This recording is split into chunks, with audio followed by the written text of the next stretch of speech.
వ్యాసాయ విష్ణురూపాయ వ్యాసరూపాయ విష్ణవే నమో వై బ్రహ్మనిధయే వాసిష్ఠాయ నమో నమః. హరి ఓం. పరమేశ్వర స్వరూపైన సభకి నమస్కారం. తతో దేవగణాన్ సర్వాన్ తపసాహం ప్రసాదయం. నాకు చతురంగ బలం సురాహ.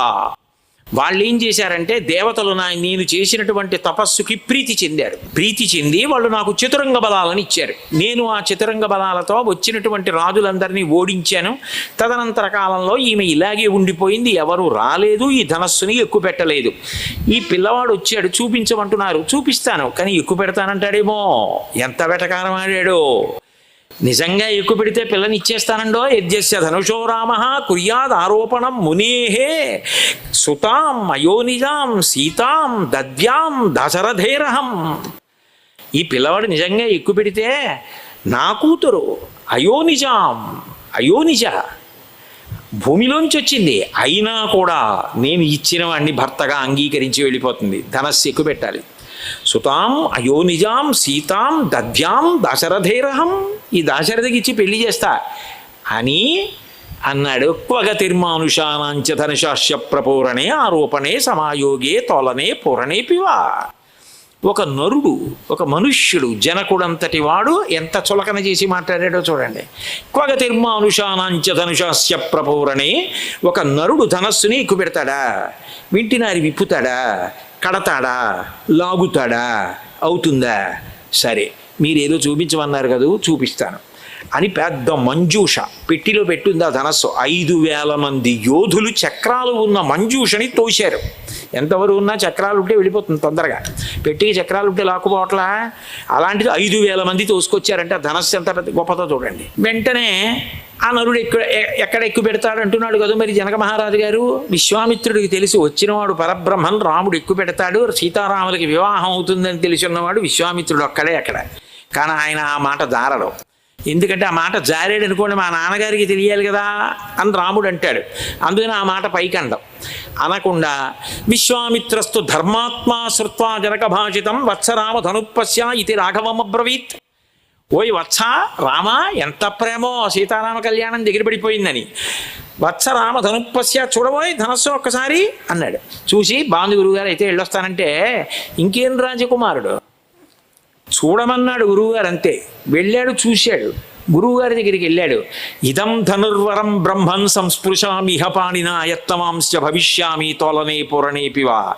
గురువుగారు ఏమి ధనస్సు అండి, ఎంత గొప్ప ధనస్సు గురువుగారు, మీరు చూడమని నన్ను ఆజ్ఞాపించారు, చూశాను.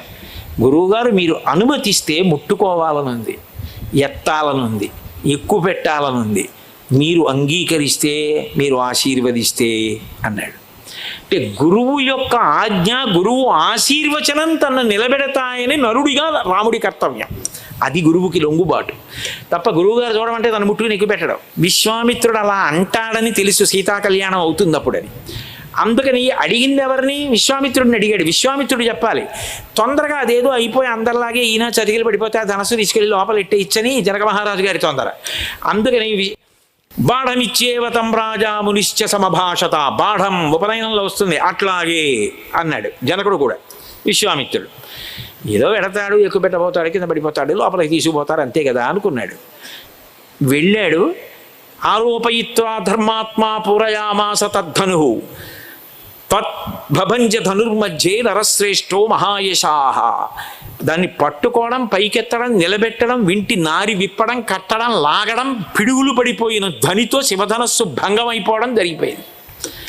అసలు ఊహించలేదు జనకుడు, విశ్వామిత్రుడు, రాముడు, లక్ష్మణుడు తప్ప సభలో అందరూ స్పృహ తప్పి పడిపోయారు. వెంటనే భగవన్ దృష్ట వీర్యో మే రామో దశరథాత్మజ అత్యద్భుతమచింత్యంచ అతర్కితమిదం మయా. నేను ఊహించలేదు, ఇది అద్భుతం గురువుగారు. రాముడే పరబ్రహ్మం, నరుడనమాట నాకు తెలియలేదు, నేను ఏమో అనుకున్నాను అని గబగబా జలపాత్ర పట్టుకొని కన్యాదానం చేస్తానని వెళ్ళాడు. వెడితే రాముడు అన్నాడు, నేను రాజకుమారుణ్ణి, ధనస్సు చూశాను, బాగుందని ముట్టుకున్నాను, ఎక్కువ పెట్టాను. మీరేమిటి పిల్లనిస్తానంటున్నారు? పిల్లనిస్తే పుచ్చుకోవడానికి ఆమె కర్ర పుల్లా, ఆమె నాకు పత్ని అవుతుంది.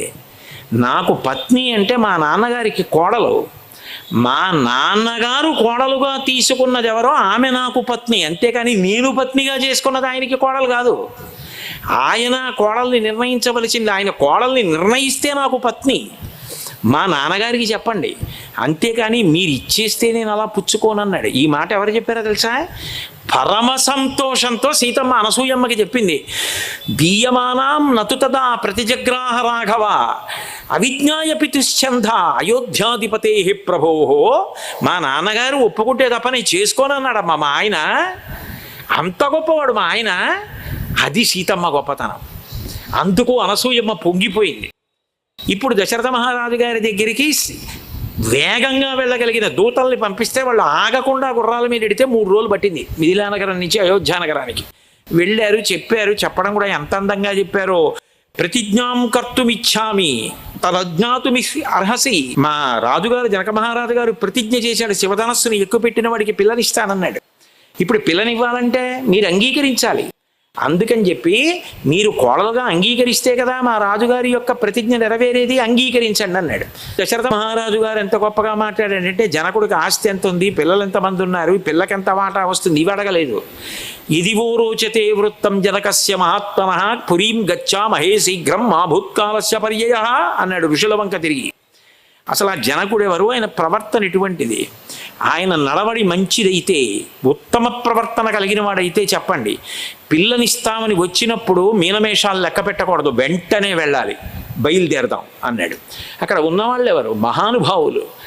వశిష్ఠో వామదేవశ్చ జాబాలి యథ కాశ్యప మార్కండేయశ్చ దీర్ఘాయు కాత్యాయను ఋషిస్తథా. వశిష్ఠుడు, వామదేవుడు, జాబాలి, కాశ్యపుడు, కాత్యాయనుడు, దీర్ఘాయుష్మంతుడైన మార్కండేయుడు, వీళ్ళందరూ జనకుడు మహానుభావుడు, ఆమె కుమార్తెని చేసుకోవలసిందే అన్నారు. అయితే పదండి అన్నాడు. ధనాలు ధాన్యాలు అన్నింటినీ మూటలు కట్టించాడు, రథాలకెత్తాడు, బయలుదేరారు, వెళ్ళారు. తను ప్రయాణం చేయడానికి 4 రోజులు పట్టింది. ఎందుకని? వృద్ధుడైపోయేటప్పటికి. ఇక్ష్వాకు వంశంలో భార్యలతో వెళ్ళరు వివాహానికి, అందుకని దశరథుడు ఒక్కడే వెళ్ళాడు. వెళ్ళిన తర్వాత జనక మహారాజు గారు ఎంతో సంతోషపడిపోతూ అంతఃపురం బయటికి వచ్చి దశరథ మహారాజు గారికి స్వాగతం పలికాడు. అయ్యా, నా కూతురు మీ వంశాన్ని చేరుతోంది. జనకామాం కులే కీర్తిం ఆహరిష్యతి మే సుత సీతా భర్తారమాసాద్య రామం దశరథాత్మజం. జనకుల కీర్తిని పెంచింది నా కూతురు. నీ కొడుకు రాముడు భర్త అవుతున్నాడు. ఎంత సంతోషం, మా అమ్మాయి మీ ఇంటి కోడలవుతోందని ఎంతో సంతోషంగా వంగి నమస్కరించి స్వాగతం పలికాడు. దశరథుడు అన్నాడు, ఏమిటి జనక మహారాజా, మీరు మాట్లాడుతున్న మాటలు అయోమయంగా ఉన్నాయి. మీరు ఎందుకు అంతలా కృతజ్ఞత చెప్పేసి మీ అమ్మాయి మా ఇంటికి కోడలుగా వస్తోంది, పొంగిపోతున్నాను అంటున్నారు? అసలు నిజానికి ప్రతిగ్రహో దాతృవశః శృతమే తన్మయాపుర. ఎక్కడైనా పుచ్చుకునేవాడు ఇచ్చేవాడి దగ్గర వినయంగా నించుంటాడు.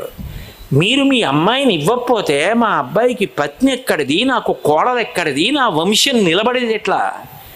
ఇస్తున్నవారు మీరు పిల్లని, కోడలుగా పుచ్చుకుంటున్నవాడిని నేను కదా ఇలా నిలబడాలి. మీరేమిటి ఇలా నిలబడి మాట్లాడతారు? మీరు దర్జాగా ఉండవలసిన వారు జనక మహారాజా. అది భారతీయ సంస్కృతి. వివాహంలో ఇద్దరూ కలిశారు, కూర్చున్నారు. సరే, తమ్ముణ్ణి పిలిపించాడు, కుశధ్వజుణ్ణి. ఆ అన్నదమ్ముల ప్రేమ అటువంటిది జనక మహారాజుకి కుశధ్వజుడికి. ప్రీతిం సోపి మహాతేజ ఇమాం భోక్త మాయాసహ ఇక్షుమతీ నదీ జలాలు తాగుతున్నాడంటాడు. సాంకాశ్య నగరాన్ని పరిపాలిస్తున్నాడు. సుధన్వుడన్న రాజుని గెలిచి ఆ రాజ్యాన్ని తమ్ముడికి ఇచ్చాను. ఆ కుశధ్వజుడు కూడా వస్తే నాకు సంతోషం, అందుకని ఆయన కూడా వస్తే పెళ్లి మాటలు మాట్లాడదాం అన్నాడు. వచ్చాడు, కూర్చున్నారు. వశిష్ఠ, విశ్వామిత్ర, కాత్యాయన, జాబాలి, మార్కండేయ మహర్షులందరూ ఉన్నారు, శతానందుల వారు ఉన్నారు. దశరథ మహారాజు గారు లేచి, అయ్యా, మా వంశం గురించి మీరు విని పొంగిపోయి ఏదో మాకు పిల్లనిచ్చేస్తామనడం కాదు. మా వంశం గురించి బాగా వినండి. చెప్పిన తరువాత అప్పుడు మీరు పిల్లని ఇవ్వాలనుకుంటే స్వీకరిస్తా కోడలుగా.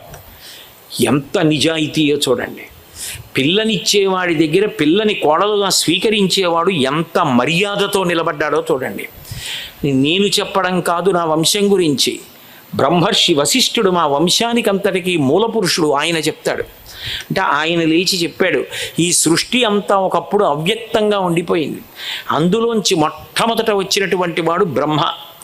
ఆ బ్రహ్మకు మరీచి, మరీచికి కాశ్యపుడు, కాశ్యపుడికి సూర్యుడు, సూర్యుడికి మనువు, మనువుకి ఇక్ష్వాకువు, ఇక్ష్వాకువుకు కుక్షి, కుక్షికి వికుక్షి, వికుక్షికి బాణుడు, బాణునికి అనరణ్యుడు, అనరణ్యునికి పృథువు, పృథువికి త్రిశంకువు, త్రిశంకువుకి దిందుమారుడు లేక యువనాశ్యుడు, ఆయనకి మాంధాత, మాంధాతకి సుసంధి, సుసంధికి ధ్రువసంధి ప్రసేనజిత్ అని ఇద్దరు కొడుకులు, ధ్రువసంధికి భరతుడు, భరతునికి అసితుడు, అసితునికి సగరుడు, సగరునికి అసమంజసుడు, అసమంజసునికి అంశుమంతుడు, అంశుమంతునికి దిలీపుడు, దిలీపునికి భగీరథుడు, భగీరథునికి కకుత్సుడు, కకుత్సునికి రఘువు, రఘువుకి ప్రవృద్ధుడు, ప్రవృద్ధునికి శంఖనుడు, శంఖనునికి సుదర్శనుడు, సుదర్శనుడికి అగ్నివర్ణుడు, అగ్నివర్ణునికి శీఘ్రగుడు, శీఘ్రగుడికి మరువు, మరువుకి ప్రశిశ్రుకుడు, ప్రశిశ్రుకుడికి ప్రతీంధకుడు. ఆ తర్వాత వచ్చినటువంటి వాడు యయాతి, నాభాగుడు, అజుడు, దశరథుడు, ఆయన కుమారులు ఈ రామలక్ష్మణ భరత శత్రుఘ్నులు. ఇంత గొప్ప వంశం ఈ వంశం. ఆ రామలక్ష్మణ భరత శత్రుఘ్నుల్లో నీ పెద్ద కుమార్తె సీతమ్మని, రెండవ కుమార్తె ఊర్మిళని రామలక్ష్మణులకు ఇస్తావా అని అడిగాడు. అప్పుడు వెంటనే జనక మహారాజు గారు లేచి చాలా సంతోషపడిపోయి, నా వంశాన్ని కూడా చెప్తాను, మీరు విని సంతోషిస్తే అప్పుడు నా కుమార్తెని స్వీకరించండి అన్నాడు. మా వంశానికి మూల పురుషుడు నిమి, ఆయన కుమారుడు మిధి, మిధి కుమారుడు ఉదావసు, ఉదావసుని కొడుకు నందివర్ధనుడు, నందివర్ధనుడు కొడుకు సుకేతువు, సుకేతువు కొడుకు దేవరాతుడు ఆరవవాడు. అప్పుడే శివధనస్సు వచ్చింది న్యాసంగా. దేవరాతుడి కొడుకు బృహద్రథుడు, బృహద్రథుడి కొడుకు మహావీరుడు, ఆ మహావీరుడి కొడుకు సుధృతి, ఆ సుధృతి కొడుకు దుష్టకేతువు, ఆ దుష్టకేతువు యొక్క కుమారుడు హర్యశ్వుడు, హర్యశ్వుని కొడుకు మరుడు, మరుడి కొడుకు ప్రతీంధకుడు, ప్రతీంధకుని కొడుకు కీర్తిరథుడు, కీర్తిరథుని కొడుకు మహారోముడు, మహారోముడి కొడుకు స్వర్ణరోముడు, స్వర్ణరోముడి కొడుకు హ్రస్వరోముడు, హ్రస్వరోముడికి ఇద్దరు కుమారులు జనకుడు, కుశధ్వజుడు. నేను పెద్దవాణ్ణి జనకుణ్ణి, మా తమ్ముడు కుశధ్వజుడు, నాకు అయోనిజ సీతమ్మ పెద్ద కూతురు, ఊర్మిళాదేవి రెండో కూతురు, నా తమ్ముడు కుశధ్వజుడికి మాండవి, శృతకీర్తి ఇద్దరు కూతుళ్ళు. నేను పెద్ద కుమార్తె అయిన సీతమ్మని రాముడికి ఇస్తాను, ఊర్మిళని లక్ష్మణుడికి ఇస్తాను. సీతాం రామాయ భద్రం తే ఊర్మిళాం లక్ష్మణాయ చ త్రిర్దదామి న సంశయ. అది నిశ్చితార్థం అంటే. 3 మాటలు అంటున్నాను, ఇస్తాను ఇస్తాను ఇస్తాను అని. అప్పుడు విశ్వామిత్రుడు వశిష్ఠుడు లేచి, భరతస్య కుమారస్య శత్రుఘ్నస్య చ ధీమతః వరయామస్సు తే రాజ్యం తయోరద్ధే మహాత్మనోహో. మీ తమ్ముడికి 2 కుమార్తెలు ఉన్నారు, నీ తమ్ముడి కుమార్తెలంటే పెద్ద తండ్రిగా నీ కుమార్తెల కిందే లెక్క మర్యాదకి. అందుకని వాళ్ళిద్దరినీ భరత శత్రుఘ్నులకి ఇమ్మని అడిగారు. అడిగితే అంగీకరిస్తే భరత శత్రుఘ్నులకి ఇచ్చారు. ఇచ్చిన తరువాత అప్పుడు ఉత్తర ఫల్గుణీ నక్షత్రంలో ఆ సీతారామ కళ్యాణం జరిగినప్పుడు, ఇయం సీత మమ సుత సహధర్మచరీతవా ప్రతీచ్ఛైనాం భద్రం తే పాణిం గృహ్ణీష్వపాణినా పతివ్రత మహాభాగాఛాయేవానుగతా సదా అంటూ దశరథ మహారాజు గారు సీతమ్మని రామచంద్రమూర్తి చేత పాణిగ్రహణం చేశాడు.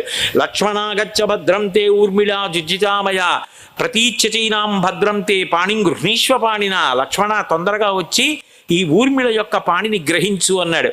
భరతుణ్ణి పిలిచి, నాయనా భరత, నువ్వు కూడా గృహాణ పాణిం మాండవ్యాహ పాణినా రఘునందన, ఓ భరతుడా నువ్వు ఆ మాండవి యొక్క పాణిని గ్రహించు అన్నాడు. ఆ శత్రుఘ్నుడిని పిలిచి, అబ్రవీజ్జనకేశ్వర శత్రుఘ్నం చాపి ధర్మాత్మ అబ్రవీజ్జనకేశ్వర శృతకీర్త్యా మహాబాహో పాణిం గృహ్ణీష్వ పాణిన. ఓ శత్రుఘ్నుడా నువ్వు ఆ శృతకీర్తి యొక్క పాణిని గ్రహించన్నాడు. ఒక్కొక్క కొడుకు పేరు మీద 1,00,000 గోవులు బంగారు శృంగములతో కంచు పాత్రలతో దానం చేశాడు. చేసి 4 అగ్నిహోత్రానికి ప్రదక్షిణం చేసి 4 కూడా వివాహం చేసుకుని గృహస్థాశ్రమంలో ప్రవేశించారు. ఇంత గొప్పగా సీతారామ కళ్యాణం జరిగింది అంటే నేను ఎందుకు చెప్పానంటే, సీతమ్మగా వచ్చినటువంటి పరదేవత నరకాంత ఎట్లా ప్రవర్తించాలో అట్లా ప్రవర్తించి అదే ధర్మాన్ని పట్టుకున్న కారణం చేత ఋషులు నిర్ణయించారు ఈమె నరుడికి భార్య కావచ్చని. అసలు ఆమె అట్లా కాకుండా దేవకాంతగానే ప్రవర్తించింది అనుకోండి, వశిష్ఠాదులు ఆమెను రాముడికి ఇచ్చి పెళ్లి చేయడం కుదరదని చెప్తారు. అంటే ఆమె అయోనిజ అయినా కేవలము నరకాంత ఎట్లా ప్రవర్తిస్తుందో అట్లాగే ప్రవర్తించి రాముణ్ణి వివాహం చేసుకుంది. అంటే తన ధర్మాన్ని తాను అంత గొప్పగా పట్టుకుంది. మనం ధర్మం అంటే రామో విగ్రహవాన్ ధర్మ అంటాం. రామో విగ్రహవాన్ ధర్మ ఎలాగో సీతమ్మ కూడా స్త్రీ ధర్మానికి, పతివ్రతా ధర్మానికి, లోకమాతృ ధర్మానికి, స్త్రీ ధర్మానికి ప్రతీకగా నిలబడింది. అలా నిలబడిన కారణం చేతనే ఋషులు ఇద్దరికీ కలిపి సీతారామ కళ్యాణం చేశారు కాబట్టి రావణ సంహారం జరిగింది. ఎంత గొప్పగా బ్రతికారన్నది కూడా లోకానికి ఆదర్శమైంది. అందుకే అసలు నిజానికి ఆ వైవాహిక జీవితం గొప్పతనం ఎక్కడ మొదలైందంటే సీతమ్మ వైపు నుంచి. ప్రియాతు సీతారామస్య దారాహ పితృకృత ఇది గుణాద్రూప గుణాక్షాపి ప్రీతిర్భూయోభ్యవర్ధత అంటారు. రాముడు సీతమ్మని ప్రేమించడానికి కారణం ఈ సీతమ్మ నాకు భార్యగా తగినది అని దశరథ మహారాజు గారు నిర్ణయం చేశారు, మా నాన్నగారు నిర్ణయం చేశారని వాళ్ళ నాన్నగారి మీద గౌరవంతో ప్రేమించాడు. సీతమ్మ ఈయన నాకు భర్త అని ప్రేమించిందంటే లోకంలో ప్రతి స్త్రీ ధర్మాన్ని సీతమ్మ మొట్టమొదట నిరూపణం చేసింది. అందుకే సీతారాముల మూర్తులు వేస్తారు వివాహంలో శుభలేఖ మీద. తర్వాతి కాలంలో మెల్లిగా రామస్తు సీతాయాసార్థం విజహార బహూనృతూన్ మనస్వీతద్గతస్తస్య నిత్యం హృది సమర్పిత. రాముడు పౌర్ణమి నాడు చంద్రబింబాన్ని చూస్తే అబ్బాయి ఎంత బాగుందో అని అంతఃపురవాక్షంలో కూర్చుని చూసేవాట. వివాహం అయిపోయిన తర్వాత సీతమ్మ తనని అనుగమించగా గుణాలతో రాముడి యొక్క గుండెల్లో స్థానం పొందిన తర్వాత పక్కన సీతమ్మ ఉంటే తప్ప పౌర్ణమి చంద్రబింబంలా కనపడేది కాదుట. అంటే సీతమ్మ రాముడు సంతోషించాలంటే తన పక్కన ఉంటేనే అంత గొప్పగా తన గుణముల చేత అనువర్తించింది. ఇద్దరి యొక్క ప్రేమ ఎంత పెరిగిపోయింది అంటే తస్యాశ్చ భర్తాద్విగుణం హృదయే పరివర్తతే అంతర్జాతమపి వ్యక్త ఆఖ్యాతి హృదయం హృదా. పక్కన సీతమ్మ ఉండకపోతే రాముడు ఉండలేడు, రాముడి మనసులో సీతమ్మ తిరుగుతూ ఉంటుంది, సీతమ్మ మనసులో రాముడు తిరుగుతూ ఉంటాడు. వాళ్ళ దాంపత్యం చివరికి ఏ స్థితికి వెళ్ళిందంటేట వాళ్ళిద్దరూ నోరు విప్పుకుని ఒకళ్ళతో ఒకళ్ళు మాట్లాడుకోవలసిన అవసరం లేదు. ఇద్దరూ పక్కన కూర్చుంటే సీతమ్మ వంక చూసేటప్పటికి సీతమ్మ ఏమనుకుంటోందో రాముడు చేయగలిగేవట, రాముడి వంక చూసి రాముడికి ఏం కావాలో సీతమ్మ చేయగలిగేది. పెళ్ళైన కొత్తల్లో భార్యని పిలిచి ఏమిటండి అంటే ఉత్తరీయం ఏదే ప్రవచనానికి వెళ్ళాను, పంచె కట్టుకున్నాను, ఉత్తరీయం ఎక్కడో పెట్టేశాను అంటే అందిస్తే బాగుంటుంది. కానీ పెళ్ళైపోయి 25 ఏళ్ళు అయిపోయిన తర్వాత ఆయన 6 గంటల 10 నిమిషాలకి అమ్మాయి ఆయన పిలిచాడంటే ఉత్తరీయం తలుపు మీద ఉంటుంది చూసుకోండి అందనుకోండి.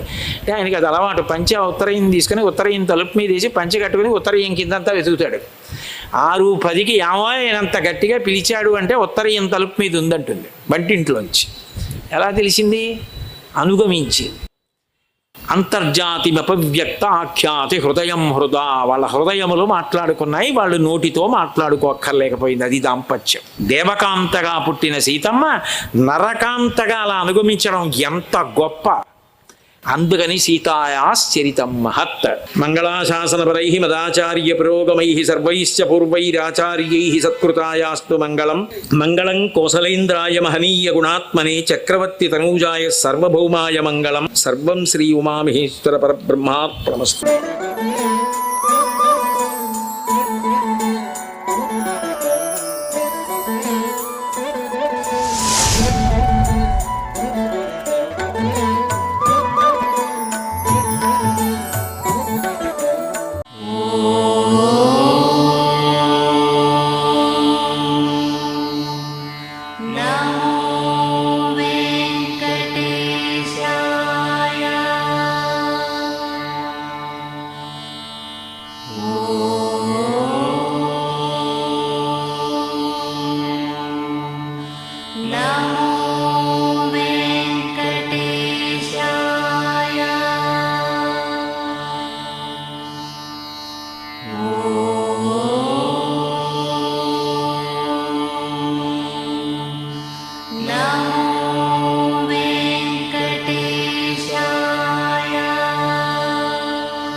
Oh